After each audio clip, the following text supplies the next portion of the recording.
History என்னோடய பிறந்த நாள் அன்றைக்கி நான் இவ்வளோ காலையில் எழுந்திரிச்சி ஒரு கோவிலுக்கு போவேன்னு நான் கொஞ்சம் கூட நினைக்கல.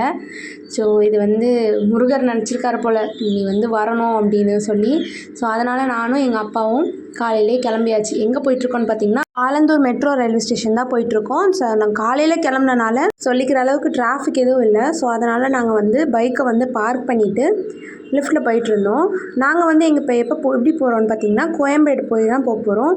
இங்கேருந்து கோயம்பேடு போயிட்டு அங்கேருந்து நம்ம பஸ்ஸில் போகணும். சிறுவாபுரி கோவிலுக்கு பஸ்ஸில் போகிறதுக்கு ஏதாவது ஸ்ட்ரைட் பஸ் இருக்கான்னு பார்க்கணும்.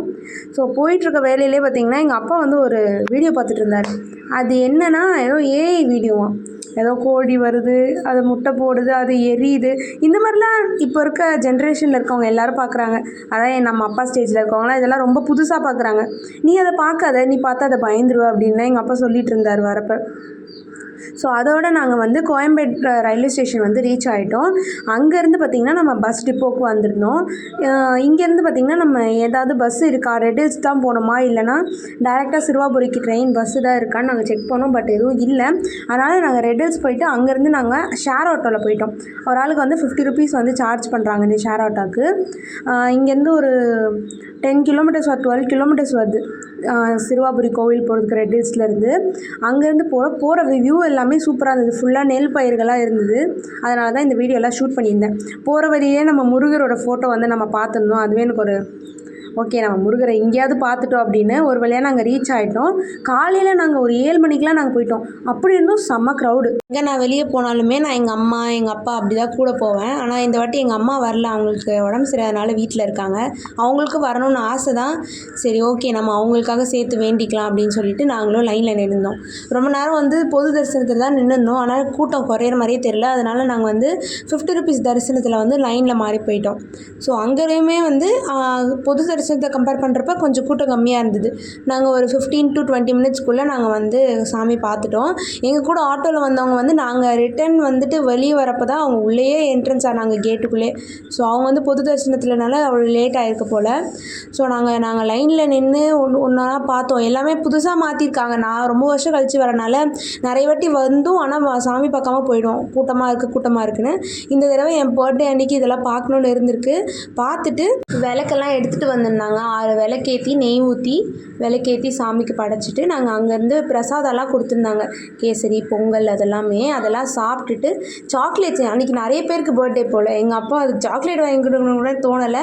பட் பரவாயில்ல, அவங்க கொடுத்த சாக்லேட் நாங்கள் எடுத்துகிட்டு அங்கேருந்து நாங்கள் கிளம்பிட்டோம். ஸோ நாங்கள் ரிட்டனுமே ஷேர் ஆட்டோவில் தான் வந்தோம். அங்கே பஸ் எல்லாமே இருந்ததுன்னா பட் ரொம்ப க்ரௌடாக இருந்தது.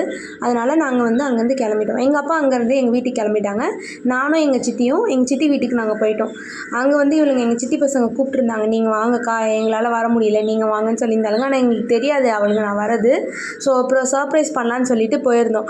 பார்த்ததும் என்னை ஃபஸ்ட்டு பார்க்கல, அதுக்கப்புறம் பார்த்ததும் ஒரே என்ஜாய் ஆகிட்டாளுங்க.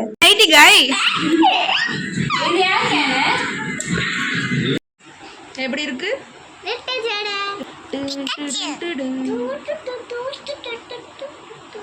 சரி கிளம்புறேன் அக்கா.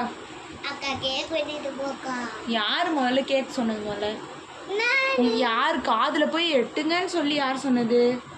என்ன சொன்ன நீ உங்கள் அப்பா கிட்ட? காதில் கேக்குன்னு சொன்னுவியா?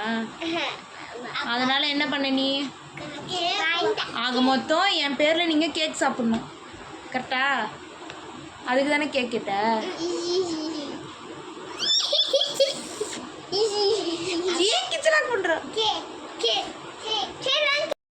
சண்டை போடாதீங்க. அங்க பாரு, சிரிச்சிட்டே வா, அழாத.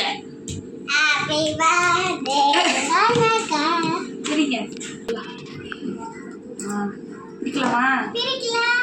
பார்த்தா ஐஸ்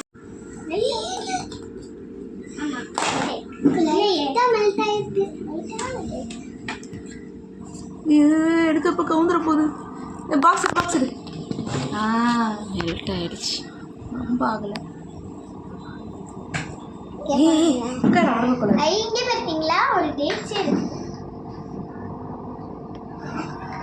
Happy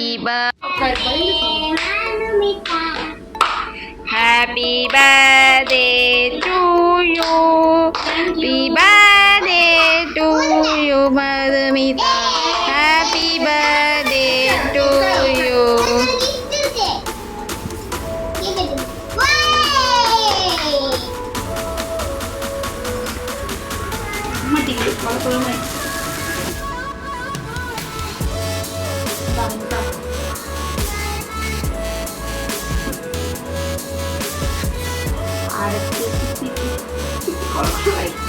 இல்ல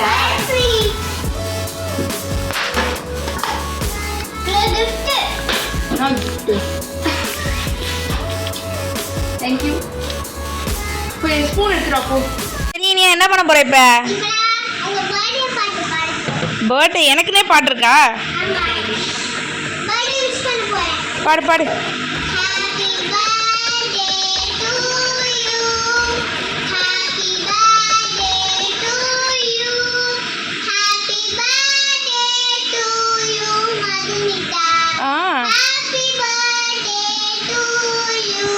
தேங்க்யூ.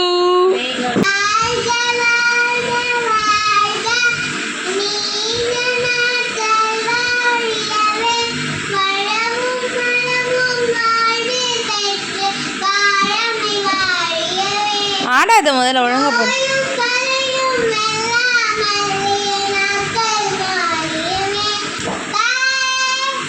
இப்படியாக என்னோடய பர்த்டே வந்து ஒரு வழியாக முடிஞ்சுது. மதியானம் லஞ்ச் சாப்பிட்டோம். பிரியாணி வாங்கிட்டு வந்திருந்தாங்க. சாப்பிட்டுட்டு அங்கேருந்து நான் கிளம்பிட்டேன். கிளம்புறதுக்கு முன்னாடி ஒரு வித்தை காட்டிகிட்டு இருந்தா ஒரு தயிர் பாக்கெட்டை வச்சுட்டு. ஸோ எனக்கு விஷ் பண்ண எல்லாருக்கும் ரொம்ப ரொம்ப தேங்க்யூ. எனக்கு வாழ்த்தின எல்லாருக்கும் ரொம்ப நன்றி. இனிமேல் இருக்க எல்லா வருஷமும் நல்லதாக நடக்கணும்னு சொல்லிட்டு நான் வேண்டிக்கிறேன். நீங்களும் வேண்டிக்கோங்க. தேங்க்ஸ் ஃபார் வாட்சிங். பாய். நம்ம சேனலை மறக்காமல் சப்ஸ்கிரைப் பண்ணிக்கோங்க.